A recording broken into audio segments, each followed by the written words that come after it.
Oke, terima kasih banyak. Audiensnya ada beberapa ribu sepertinya. Um, Perkenalkan, nama saya Dede Ahmadi. Saya dari SNIX. Kebetulan ada kesempatan untuk ketemu dengan teman-teman semua. Terima kasih banyak. Tema kali ini simpel aja. Mungkin saya akan ngomong banyak dan sedikit mengenai masa depan, the futures, about the DevSecOps. Gimana supaya mungkin teman-teman tahu apa yang SNIX pikirkan, apa yang beberapa konsep untuk mempermudah teman-teman yang di dunia teknologi, software development, DevSecOps, IT, supaya lebih gampang dan tetap secure dan tetap performance. Itu aja. Kita mulai ya. Oke. Kita mulai dari sedikit flashback, mungkin 10, 20, 30 tahun yang lalu, yang namanya software engineer. Saya punya kesempatan, pertama kali saya kerja mungkin sekitar tahun 2001, jadi software engineer. Bikin kode, terus tiba-tiba ada testing, terus ada QA, kemudian ada production ke deployment. Jadi itu silonya banyak. Lumayan clunky, kita deploy mungkin setiap 3 bulan sekali, untuk yang gede sebulan sekali, untuk yang gak kecil. Cuman kalau misalkan kita lihat zaman sekarang, responsibility atau tanggung jawab dari developer software engineer itu menurut saya ya, jauh lebih kompleks dibanding masa lalu. Tuntutannya jauh lebih banyak. Kita kerja bareng dengan orang banyak, jauh lebih kompleks. Frekuensi untuk ngedeploy-nya juga jauh lebih cepat. Kemudian kalau kita ngomongin software supply chains, yang kita pikirin kalau jadi developer itu juga not just wide but also deep. Dependency, kita mikirin mengenai networks, mengenai infra, mengenai cloud. Dulu ada namanya specific infrastructure engineers. Sekarang beberapa developer diharapkan untuk paham itu dari awal. Semakin banyak yang dipegang, tentunya kompleksitasnya juga semakin besar. Oke. Pertanyaan adalah, dengan tuntutan yang semakin banyak itu, kita harus ngapain sih? Supaya kita tetap bisa keep up, kita tetap bisa perform, kita tetap bisa maintain the certain bar in terms of quality and results, right? What kind of tooling, what kind of process that we need to implement. Mungkin itulah kira-kira yang kita pengen coba share, sampaikan untuk saat ini. Oke, berikutnya. Oke. Analogi yang pengen kita sampaikan semoga cocok ya, mengenai development workflow kayak mobil aja lah. Dari mobil ICE, internal combustion engine, bahan bakar, ke mobil elektrik. Itu mungkin kayak evolusi dari misalkan traditional classic software development flow ke DevSecOps maturity yang sekarang ini. Dimana hal-hal jauh lebih simple harusnya, banyak yang istilahnya kayak di offload, kita shift left. Banyak hal yang harusnya dulu kelihatannya kita mesti take care banyak hal dipermudah. Mesin bakar, mesin bensin yang banyak komponennya sekarang jadi motor listrik lebih simple. Banyak tool-tool pendamping yang membantu kita untuk semuanya. Kemudian berikutnya, kalau misalkan kita udah jalan misalkan electrics, dari gas, electrics, masa depan kita in the future is gonna be on autonomous.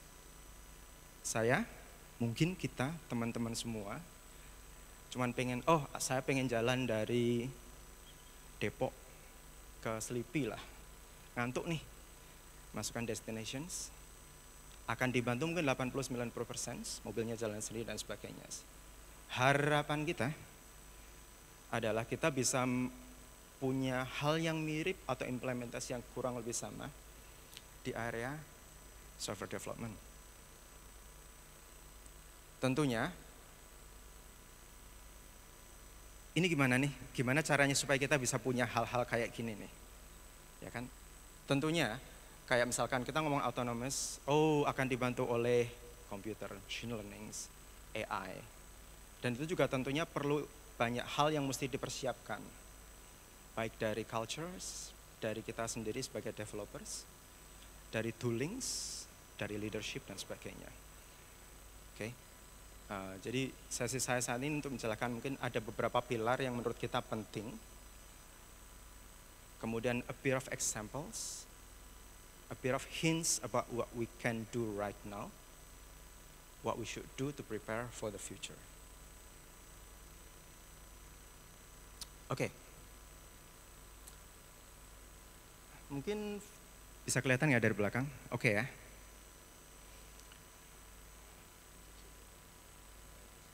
Ini adalah high level diagram.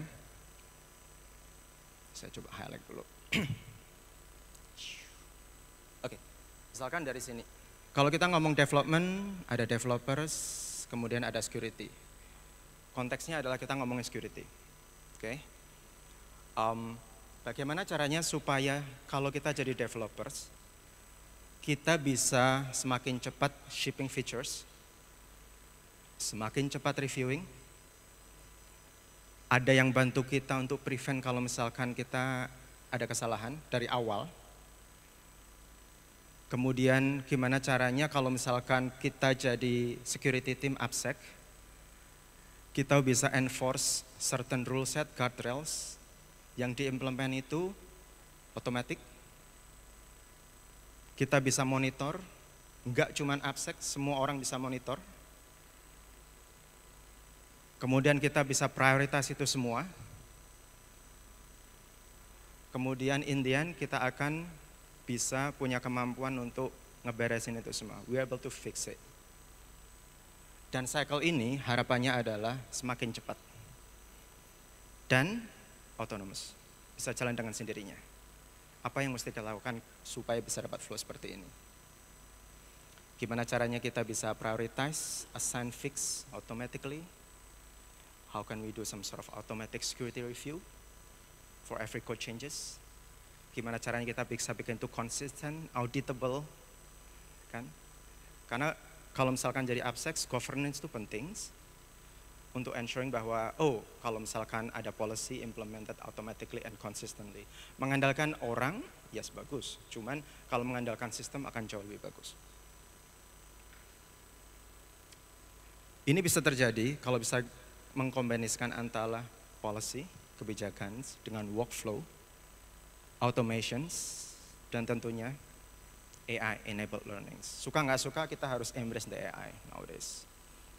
Oke, saya ada satu pertanyaan, ada gift-nya ya. Berapa banyak teman di sini atau mungkin cepet-cepetan satu maju ke depan yang udah coding pakai AI assisted tool? Silakan maju, saya ada gift satu.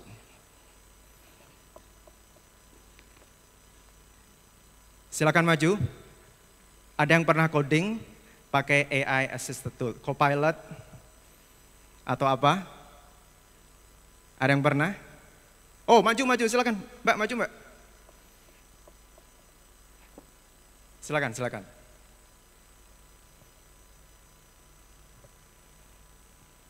Cepat aja Mbak ya.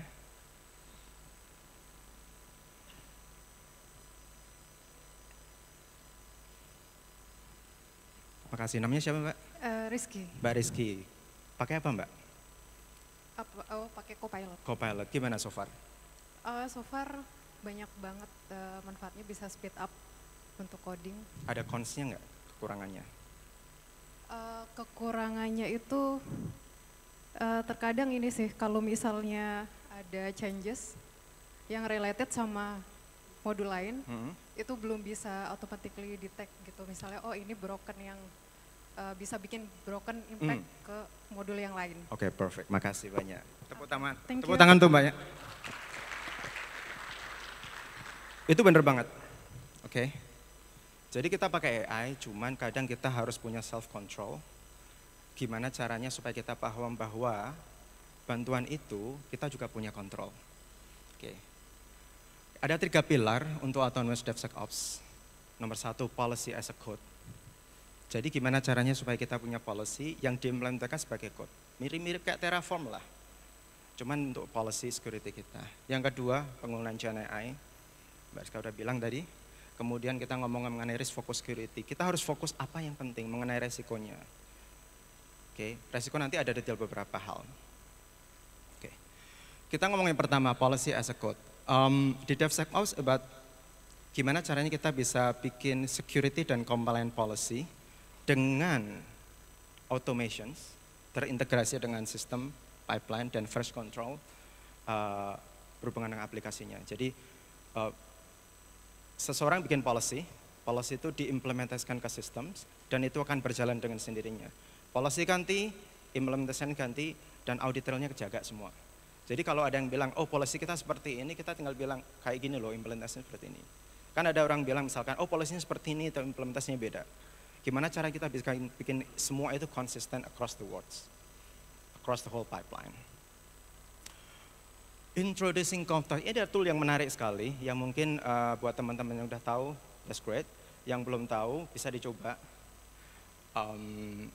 Open source utility dari CNCF, berdasarkan Rega, untuk nulis tes, kayak ada in, out, ada rule setnya.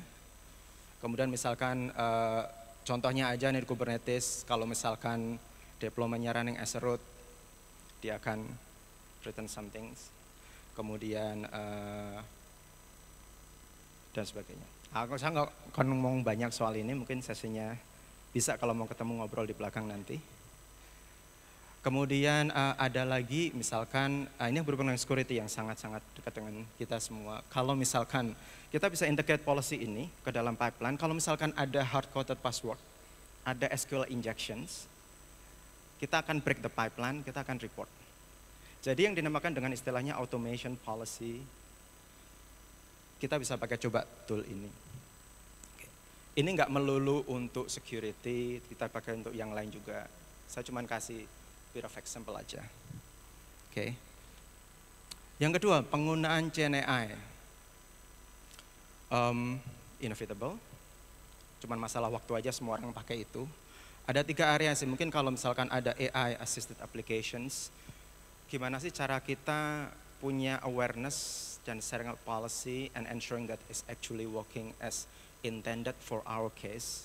Sekarang ada misalkan dari sisi security, kita ada update mengenai OWASP totem, mengenai LLM, bisa dilihat di sana, mengenai prompt injections, in and out, handlings. Kemudian ada AI assisted development, sama kayak tadi bilang. Oh, ada Copilot akan generate the code, tapi kode itu apakah secure? Apakah itu sesuai dengan kita? Kan? Di sini Snix punya peran yang mungkin sangat-sangat penting, bahwa Snix bisa ngelihatin dan doing some sort of like a verification whether the code itself generated by Copilot is actually secure. Dan di saat yang sama, kita bisa ngasih rekomendasi. Oh, apakah kode ini itu oke. Jadi, oh, this code is perhaps insecure for XYZ. This is how Snix can help you make a recommendation on how to make the code is even more secure. Dan itu bisa terjadi pada saat kita coding. Jadi ada AD integration dan sebagainya. Kemudian ada yang pilar ketiga, AI assist process, gimana caranya kita bisa reduce false positive dari the whole pipeline, and perhaps doing some sort of automatic fixes, etc. Kalau misalnya kita ngomongin, berhubung ini temanya DevOps, the whole pipeline kita gimana? Misalkan kita ngomong dari yang awal deh, bisa nggak ya? Oh nggak bisa, yaudah. Kita ngomongin dari awal yang misalkan prompt code CLI/IDE.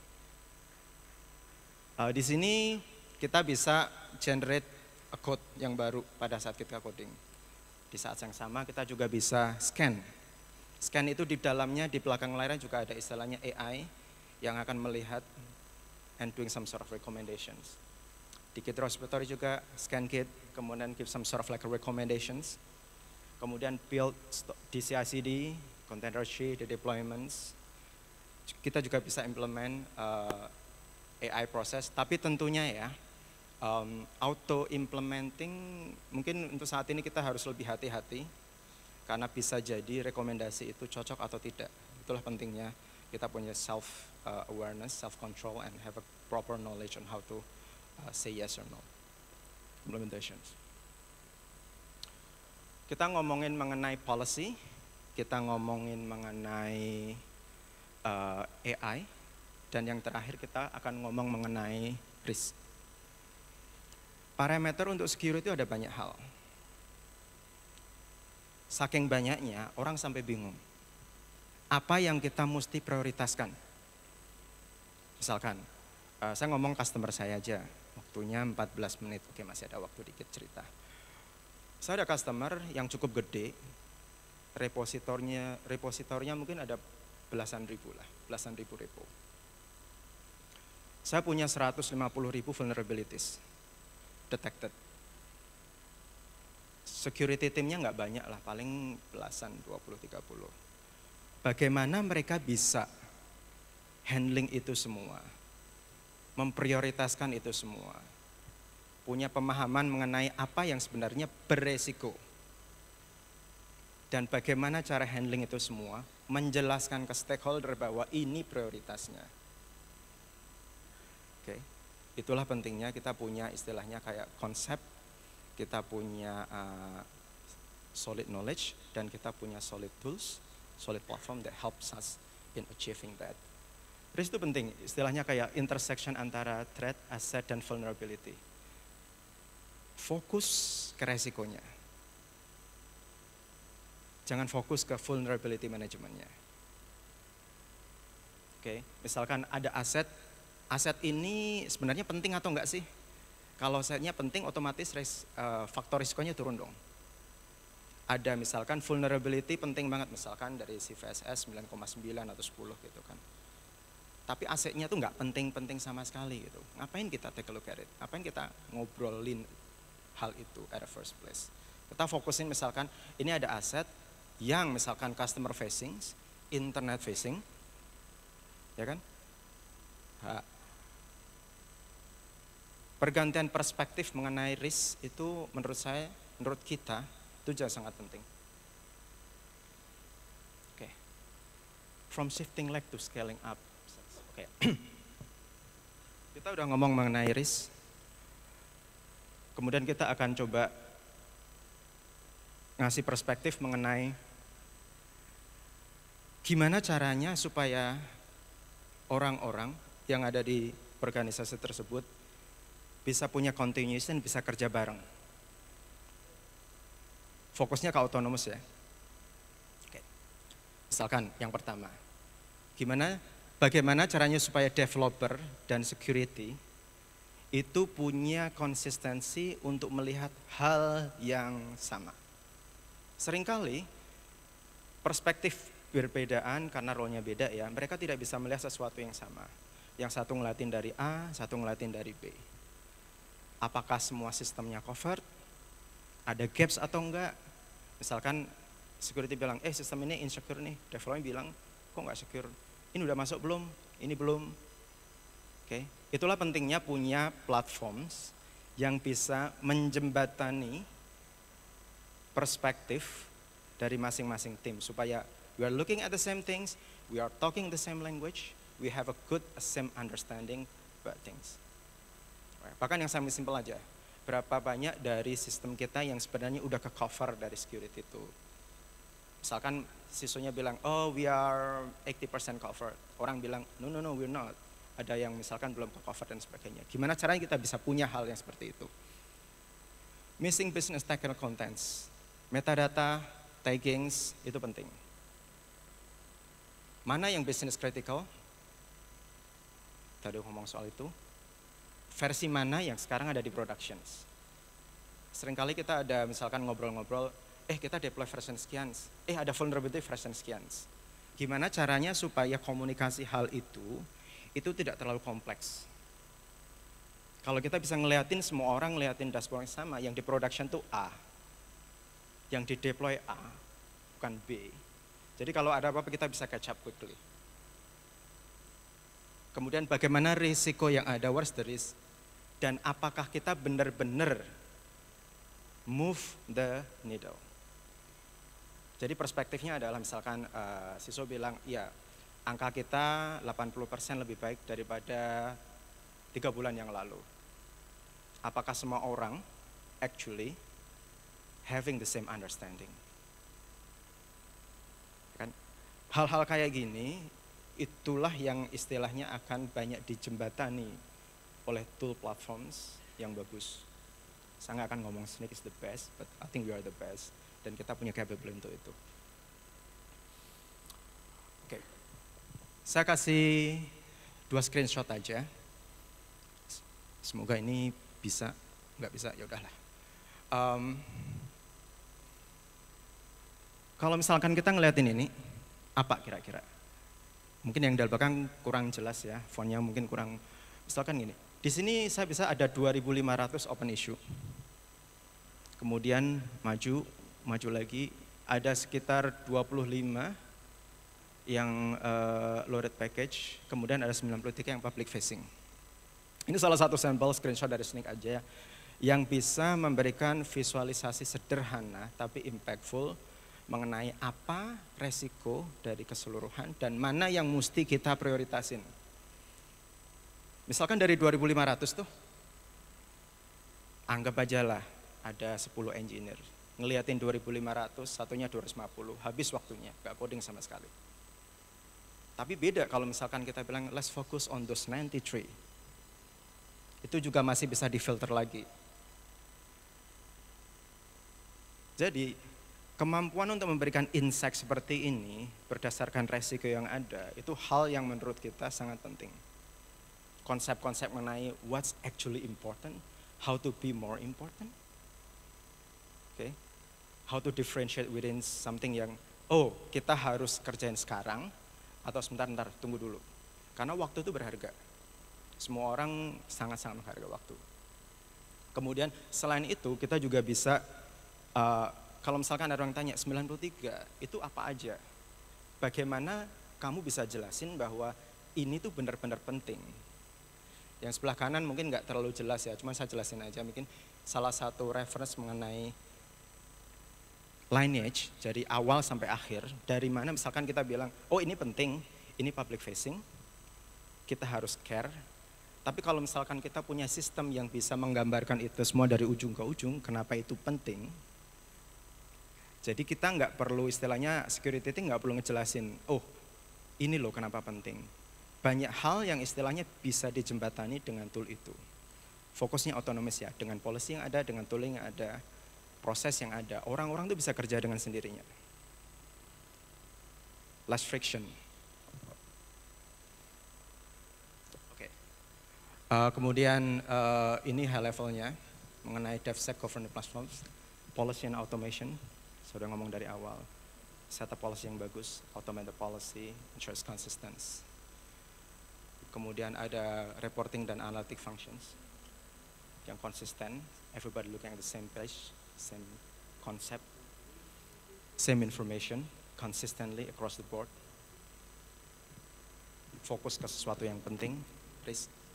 Kemudian ada open source analysis, static analysis, infra as a code, containers, integration dengan IDE. Jadi kita bisa dapat awareness dari awal, sebelum telat pada saat coding, oh ini udah ternyata jangan pakai ini.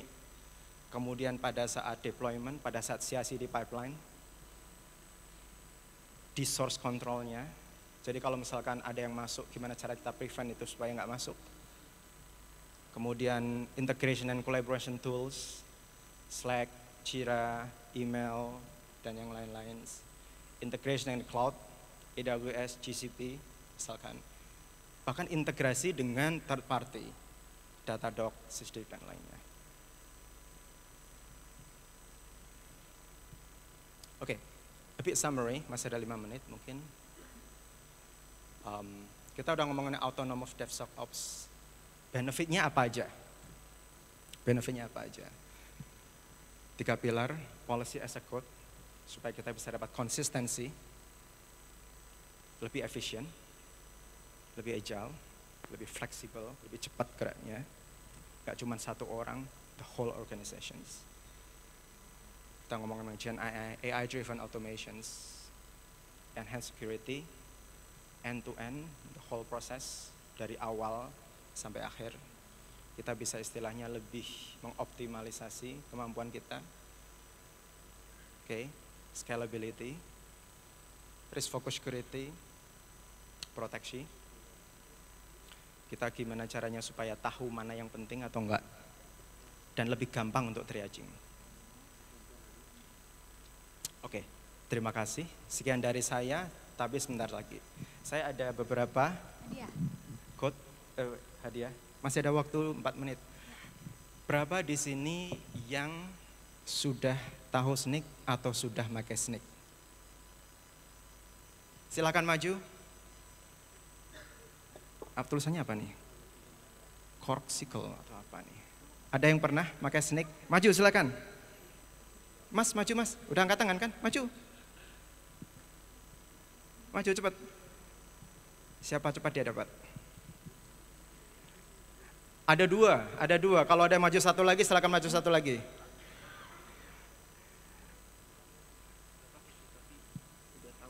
Udah tahu SNCC, oke lah, boleh lah.